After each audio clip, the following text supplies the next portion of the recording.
আসসালামু আলাইকুম। আজকে কলমি শাক ভাজি করলাম।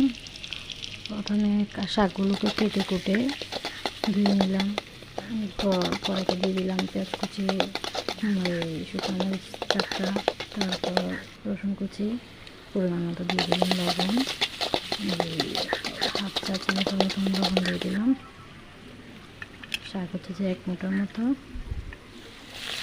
এরপর অল্প শাক দিয়ে মশলাগুলো একটু সব দিয়ে এটা নিলাম, নাহলে সবগুলো মশলা মিশে লেগে যাবে।